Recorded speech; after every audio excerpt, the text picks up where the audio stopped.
Yes. Before we come to Prime Minister's questions, I would like to point out that the British Sign Language interpretation of proceedings is available to watch on Parliament Live TV. We now come to questions to Prime Minister. I start with Pauline Latham. Question number 1, sir. Prime Minister. Mr. Speaker, thank you. Never before has this House listened to an address like the one given yesterday by President Zelensky.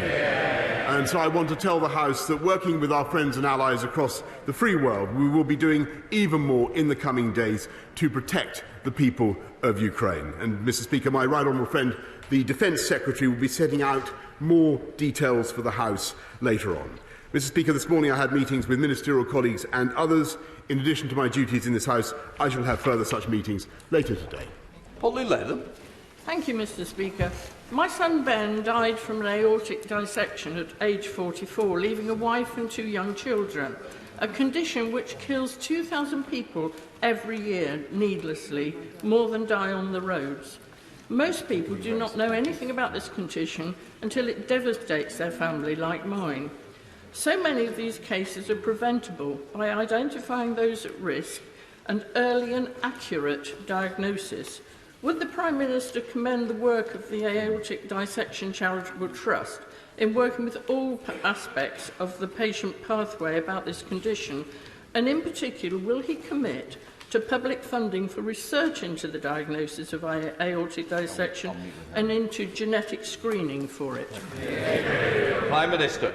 May I say to my honourable friend first how very sorry I am, as I'm sure the whole House is, for the loss of her son, Ben. And she's a passionate advocate for this work, and I thank the Aortic Dissection Charitable Trust. She's obviously, Mr. Speaker, completely right that accurate, fast diagnosis and treatment is crucial, and that's why I'm very pleased that the National Institute for Health Research is looking to do further work in this area, and my right honourable friend, the Secretary of State for Health, will meet her at his earliest convenience. Now comes the Leader of the Opposition, Keir Starmer.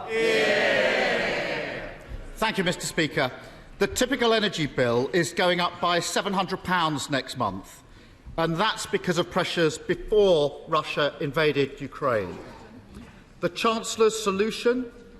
A forced £200 loan for every household, paid back in mandatory instalments over 5 years. The big gamble behind that policy was that energy costs would drop quickly after a short spike. That bet now looks certain to fail. When will the Prime Minister force the Chancellor into a U-turn? Prime Minister. Mr. Speaker, my honourable friend, the Chancellor, has set out plans to help families with energy costs, with unprecedented measures to abate council tax by £150, Mr. Speaker, in addition to all the other schemes that we are putting forward. And I can tell the House that, yes, he's absolutely right. That we need to meet the long-term impacts of the spike in energy prices, and that's why I will be setting out an energy independence plan for this country, Mr. Speaker, in the course of the next few days, to ensure that we undo some of the damage of previous decisions taken, not least by the Labour government, to invest in not to invest in nuclear, Mr. Speaker, and so that we prepare our people for the long term and with sustainable, cost-efficient energy supply. Mr. Speaker, I don't think the Prime Minister understands the mess he's in. Working families are facing a £700 spike in April. They won't even receive their £200 loan from the Chancellor until October. The wholesale price of oil and gas is now ballooning. So, by October, when the loan finally comes in, household bills are set to shoot up by another £1,000. It's a total mess. So I ask again, when is the Prime Minister going to force the Chancellor to U-turn? Prime Minister. Mr. Speaker, if he's asking for the Chancellor to U-turn on the support that we're giving to families and households, I think that he's absolutely out of his mind. We are are going to continue to give people support throughout this difficult period, as we did throughout the coronavirus epidemic, Mr. Speaker, with unprecedented levels of support. We have a £200 discount on bills, £150 non-repayable reduction in council tax, and £144 million extra to help councils support vulnerable families with their energy bills. Altogether, Mr. Speaker, there is a £20 billion package of financial help that we are giving the British people, and we will continue to do more. I think a U-turn, Mr. Speaker, is the last thing we want. Mr. Speaker, we'll see how long that position lasts. Let me try and help the Prime Minister. Let me try and help the Prime Minister by coming at it from a different angle. Before Russia invaded Ukraine, North Sea oil and gas companies were making bumper profits. BP made £9.5 billion. Shell made £14 billion. In their own words, more money than they know what to do with. Since then, the international price of oil and gas has skyrocketed, and so will their profits. When will the Prime Minister admit he's got this badly wrong, put a windfall tax on those super profits, and use the money to cut household energy bills? Prime Minister! Mr. Speaker, the net result of that would simply be to see the oil companies put their prices up yet higher, Mr. Speaker.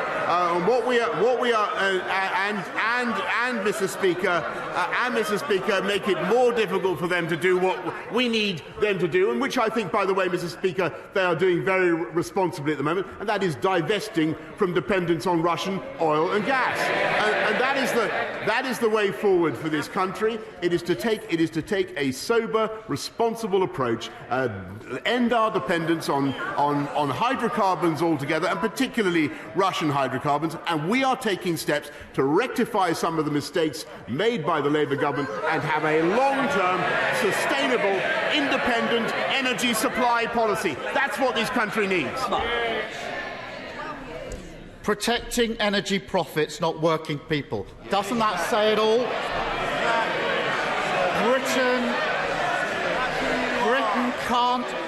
Britain can't afford another crisis like this. We need to improve our long-term energy security. That starts with supporting new nuclear and renewables. But the Conservatives have effectively banned new onshore wind. As a direct result of this short-sighted approach, we're using more gas every year than we import from Russia. That's ludicrous.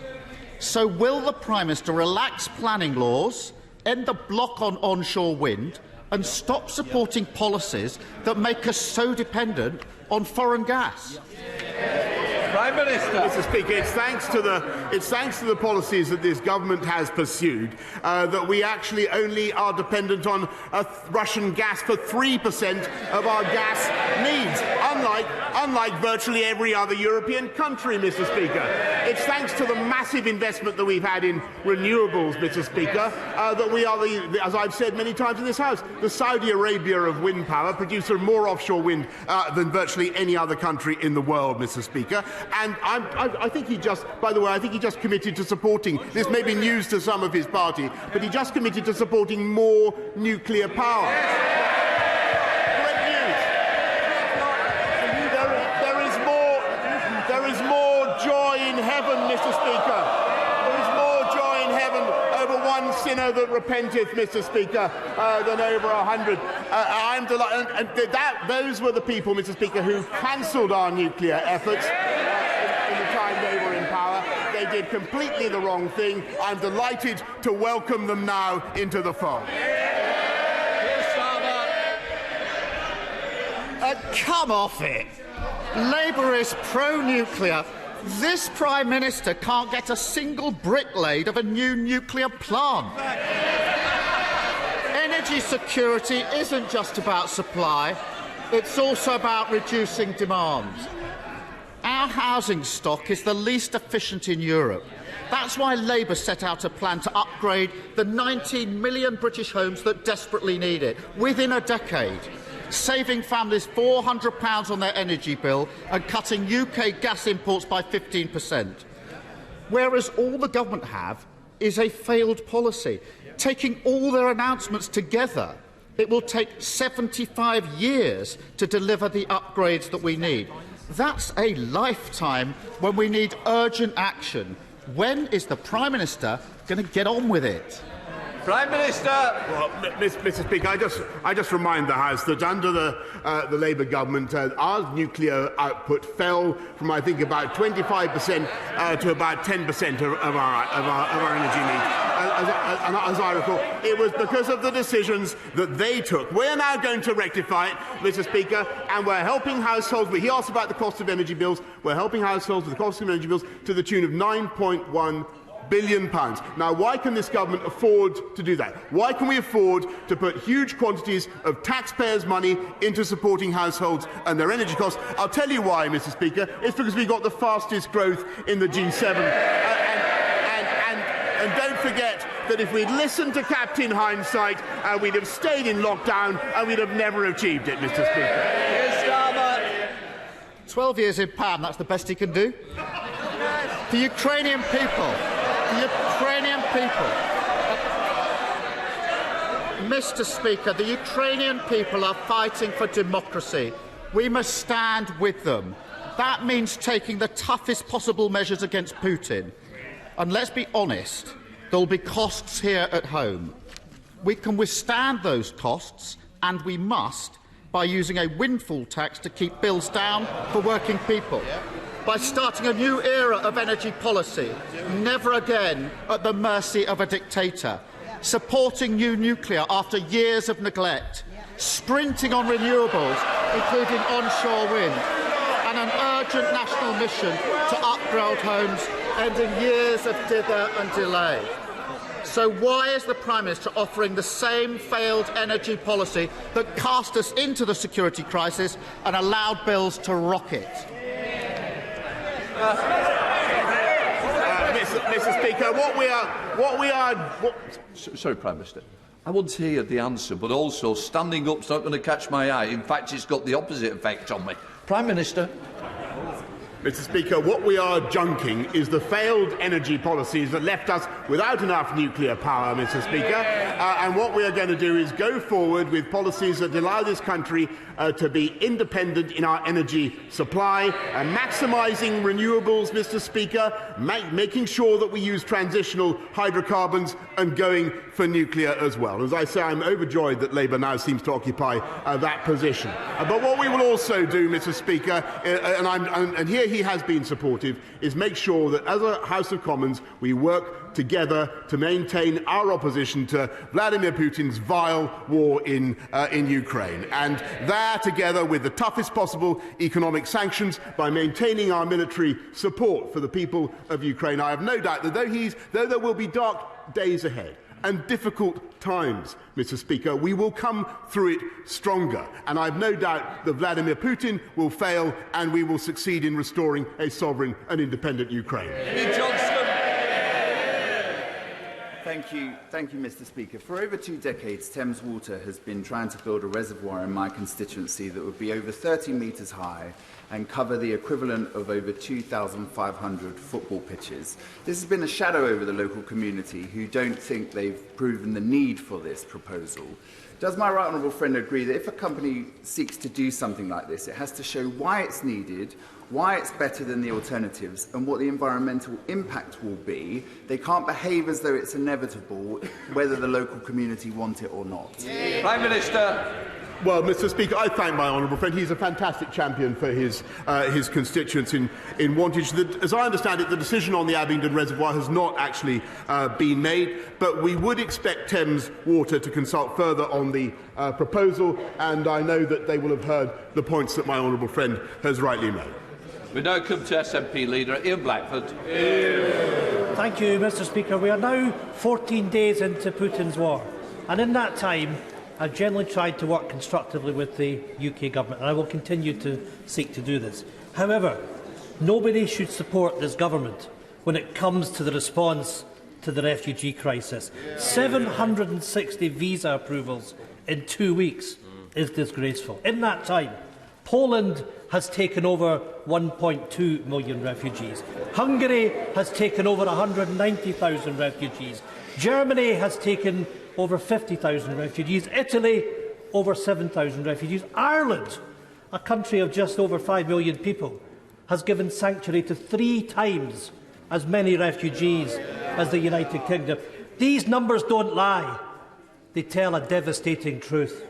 Does the Prime Minister find it acceptable that his Home Secretary has overseen one of the slowest, most bureaucratic and incompetent refugee responses in the whole of Europe? Prime Minister. Mr. Speaker, I think everybody sympathises with the plight of refugees, and this government wants to do everything we can to welcome them, and that is indeed what we are doing. And the numbers are almost 1,000 as I speak to him today, and they will rise very sharply, Mr. Speaker. They are uncapped. We expect those numbers to rise to in the region of the hundreds of thousands. As Vladimir Putin doubles down in his attacks, we will go further, Mr. Speaker, and there will be routes by which the whole country can offer a welcome to people from Ukraine, vulnerable people fleeing from Ukraine. And my right honourable friend, the Secretary of State for Levelling Up, will be setting out that route in the course of the next few days. This government has a proud record. We've done more to resettle vulnerable people than any other European country since 2015. Ian Blackford. I don't think the Prime Minister understands the scale of the challenge or the urgency.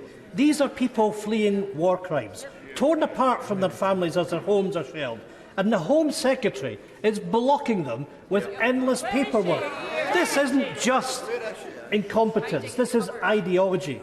In the face of the biggest refugee crisis in Europe since the Second World War, the UK government won't set aside the hostile environment. And by the way, we're seeing the hostile environment this afternoon. They might quieten down a bit. We've seen this too many times from a Tory Home Office. The Windrush scandal, the go-home vans, the inhumane Nationality and Borders Bill. The UK Home Office is raising barriers and bureaucracy when we should be offering care and compassion. Prime Minister, do not let the history of failure repeat itself. Scotland stands ready to offer sanctuary and refuge. So will the Prime Minister join with the rest of the European continent and waive the visa restrictions for refugees fleeing war in Ukraine? Prime Minister. Mr. Speaker, this country has an unparalleled record. And look, just since I have been Prime Minister, look at the numbers we've taken from Afghanistan, from Hong Kong. Mr. Speaker, he lectures the Home Secretary. This is a government unlike any other. The Prime Minister, the Deputy Prime Minister, the Home Secretary are directly descended, Mr. Speaker, from refugees. And we understand how much refugees have to give to this country, and we understand how much this country has to gain from welcoming refugees. And we will be generous, and we are being generous, Mr. Speaker. And what we are doing is making sure that in those neighbouring countries, the UK is out in front, giving the humanitarian assistance. And we are in every capital, Mr. Speaker. They laugh, Mr. Speaker, they mock, they scoff. This country is leading in every respect, but we are also the single biggest donor of humanitarian aid to the Ukraine war zone, Mr. Speaker. The single biggest donor, and he should be proud of that. Julian Smith. Thank you, Mr. Speaker. I commend the Prime Minister's response to this Ukrainian crisis, but I think people across the country are genuinely concerned on our response on refugees, on the bureaucracy, on the tone of our response. He's shown with vaccines that government change really comes from the very top. Please can I urge him to look at again on resetting our policy and taking control of a more humane approach to those women and men fleeing from Ukraine. I thank him very much. He will have. I thank him very much. I thank him for all the work that he does in this area. But I hope he will have heard what I've just said in my earlier answer to the leader of the SNP, which is, Mr. Speaker, that this government is, I think, unlike any other in our understanding of what refugees can give and the benefits to this country. And we've done more than any other to resettle vulnerable people since 2015. I think that there is a huge opportunity now for us to do even more. And that's why my right honourable friend, the Secretary of State for Levelling Up, will be setting out a route by which the British people not just the family reunion route, which can run into the hundreds of thousands, Mr. Speaker, but also a route by which everybody in this country can offer a home to people fleeing Ukraine. And my honourable friend will be setting that out in the course of the next few days. Sir Geoffrey Donaldson. Thank you, Mr. Speaker. The Prime Minister will be acutely aware of the pressures facing households across the United Kingdom, including in Northern Ireland, with the rapid increase in the cost of heating homes and running a motor vehicle. Heating a home has more than doubled for many households in Northern Ireland in recent weeks. Will the Prime Minister commit to bring forward a package of measures designed to help households, including a cut in VAT on home heating fuel, reducing or cutting excise duty on fuel for motorists? And will he ensure that those measures apply to Northern Ireland, where the Northern Ireland Protocol once again presents a problem in this government taking control over the affairs of all of the United Kingdom? Will the decisions that the Treasury take apply to the whole of the United Kingdom? Prime Minister. Mr. Speaker, we will make sure that we do everything to support the people of the whole of the United Kingdom, including Northern Ireland, and we've already extended a further £250 million to help the people of Northern Ireland with the costs of living, particularly heating. As he knows, excise on fuel has been frozen for the last 12 years, and we will ensure that the people of Northern Ireland continue to be protected, along with everybody in the UK, from the cost of living crisis. But the House should be in no doubt that the pressures on energy will continue. We need a pan-UK solution, and that's what we're going to be setting out. John Stevenson. Thank you, Mr. Speaker. Prime Minister, the world has changed. Energy security is vital, but so too is food security. Our food and drink manufacturers and those in the food chain proved their worth during the pandemic. Given the importance to our country of this sector and the need to ensure its competitiveness, its resilience and a high degree of self-sufficiency, will the Prime Minister now take the opportunity to review many of the proposed regulatory burdens, such as HFSS and the promotional and marketing restrictions, which could adversely affect this important sector at this critical time? Prime Minister. Mr. Speaker, he's absolutely right that food security is a crucial issue, and it is affected, of course, by the cost of energy. And the energy inputs into agriculture are certainly something that we need to address. There is also a separate issue, Mr. Speaker, to do with childhood obesity. The House passed measures already in the autumn, the ones to which he refers. We're giving the industry more time to adjust to the impact of those measures. Graham Morris. Thank you, Mr. Speaker. Prime Minister, in addition to the increase in fuel prices, our constituents are reporting to us that the energy companies are doubling standing charges. In France, energy supply company EDF has had energy price rises to domestic customers capped at 4%. But this government price cap allows EDF to increase prices to UK customers by 54%. Ooh. My question is why? Mr. Speaker, we have an overall cap, and obviously the EDF is incorporated differently in the UK from its incorporation in France. But we will do everything in our power to abate the costs of energy across the country, as we already are, Mr. Speaker. But what it needs is a short-term, medium-term and long-term energy strategy so that we have sustainable supplies. Richard Holden.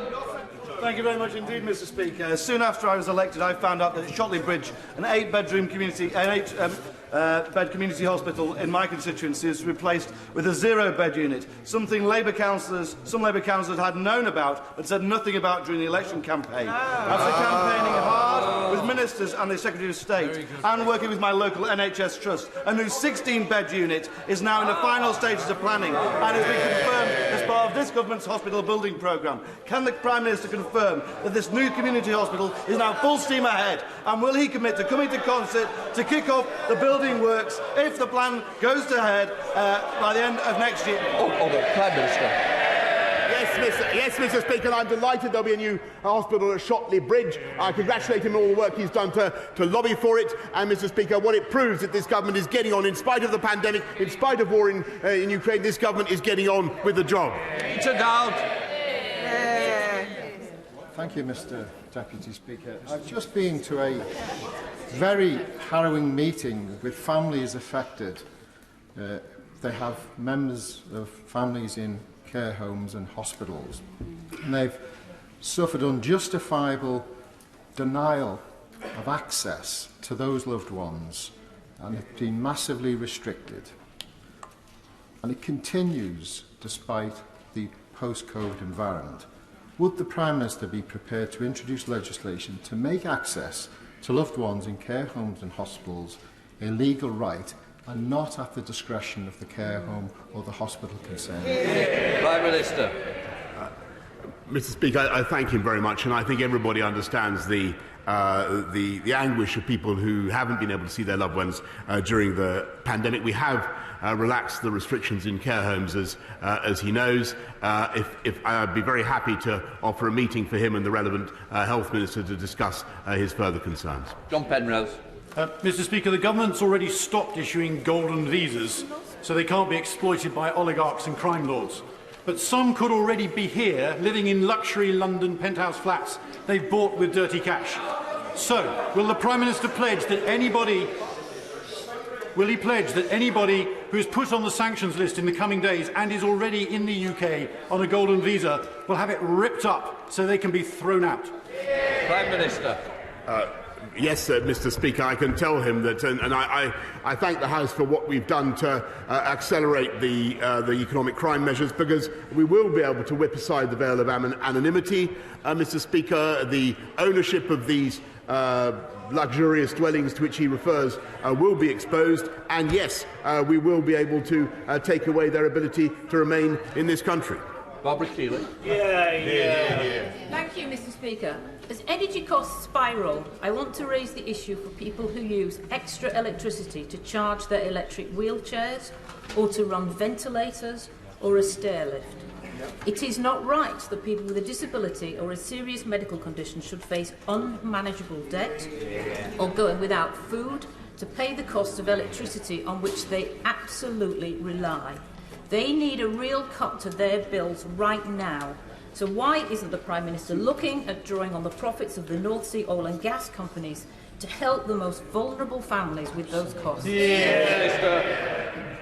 I thank her very much. She raises a very important issue, and clearly the spike in energy prices is going to fall most heavily on vulnerable people such as the ones that she has mentioned, and we will certainly be looking at ways to abate their costs. Paul Holmes. Thank you, Mr. Speaker. I don't know what I've done to deserve that. Residents in the village of Hamble in my constituency are currently facing the prospect of a quarry being given planning permission with 144 lorries per day in this congested area with one road access. Will my right honourable friend agree to meet with me to discuss how we can tighten the regulations on where quarries can be built to take into account the health implication, our environment and our local communities? Prime Minister. I thank my honourable friend, and he's a great champion for Eastleigh. The planning framework is robust and should ensure that quarries don't have an adverse impact on the environment or on health, but I'll make sure that he gets a meeting with the relevant minister to discuss his concerns further. Abhinav Pongasari. Thank you, Mr. Speaker. Mr. Speaker, we have seen in recent weeks how serious and dangerous Russia's covert influence in Britain can be. Yes. We have seen that Putin actively seeks to influence the culture, media and politics of democratic nations. Yes. Our national security is of the greatest importance, and Britain cannot become home to those that prop up Putin and his war.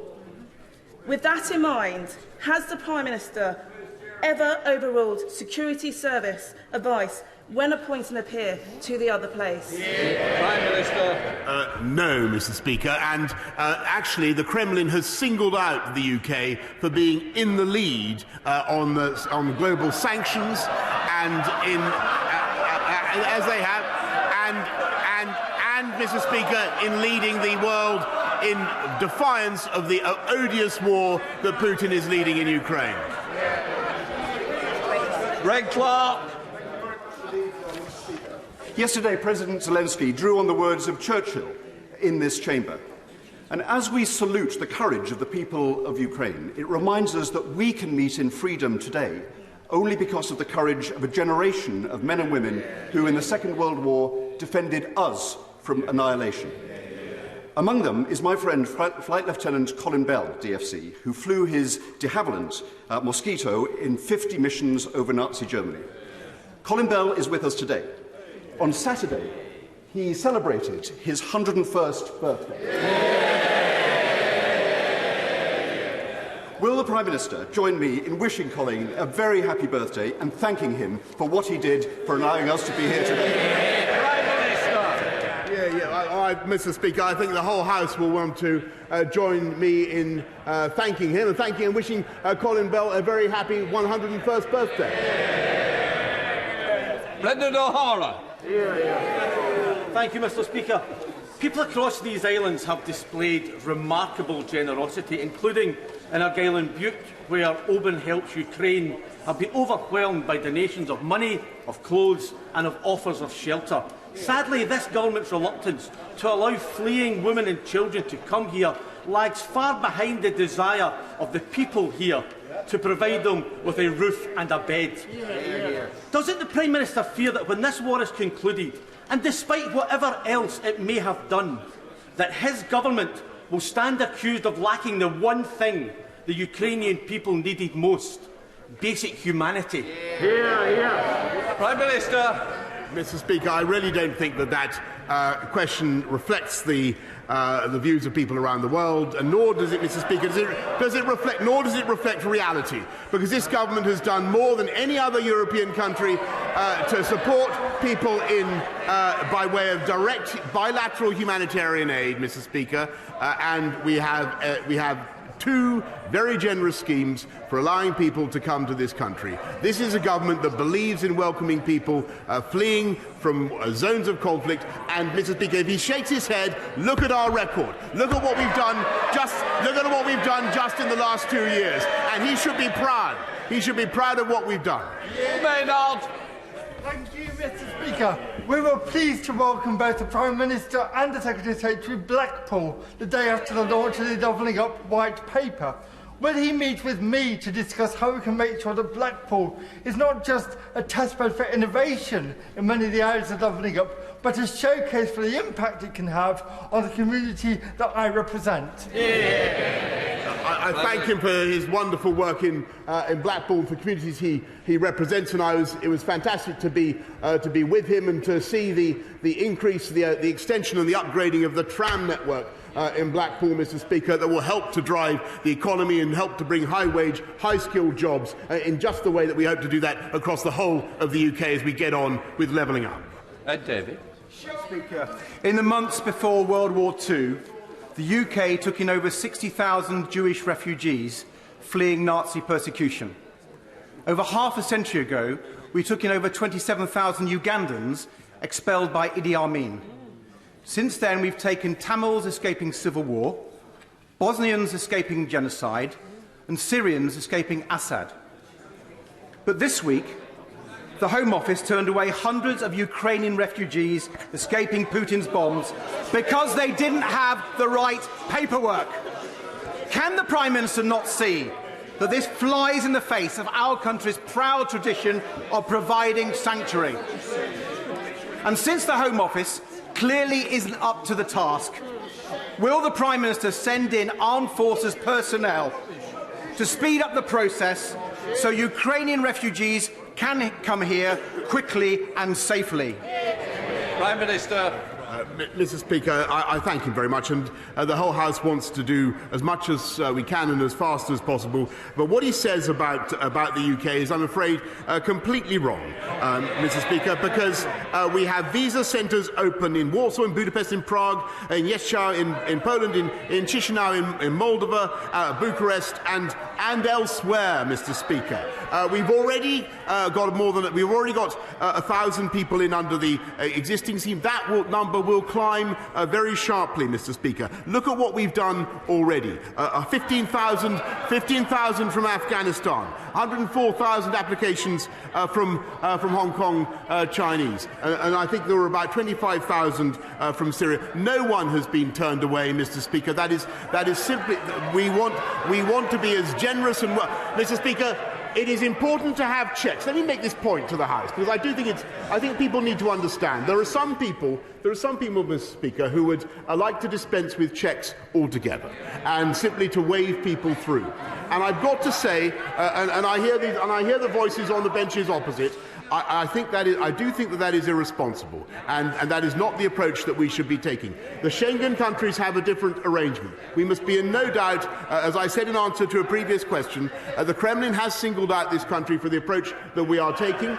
Vladimir Putin, and we know how unscrupulous Putin can be in his methods. It would not be right, Mr. Speaker, to expose this country to unnecessary security risk, and we will not do it, Mr. Speaker. We are going to be as generous as we can possibly be, but we must have checks. Billy. Mr. Speaker, my community in Tipton came together on Sunday to commemorate the 100 years since the devastating explosion of the Dudley Port munitions factory and the 19 girls who were recklessly murdered by the owner of that factory. Now, in the Black Country, it's vital that we acknowledge both the pride but also the pain of our industrial heritage. And can I ask my right honourable friend, therefore, to ensure that, to reaffirm his commitment today to the Black Country, to ensure that we honour that legacy of those girls in that factory in Dudley Port 100 years ago. And the one way that my right honourable friend can do that for my community in Tipton is to come to Tipton, Mr. Speaker, and see that beating heart of the Black Country who will welcome him with open arms. Well, Mr. Speaker, long ago, when I was a reporter, Tipton was on my beat many years ago, and wild horses wouldn't keep me away from Tipton. I'll be back. Ronnie Cowan's final question. Thank you, Mr. Speaker. Prime Minister, I have a constituent whose elderly parents are seeking refuge in the United Kingdom from Ukraine. Her parents are both in their 80s.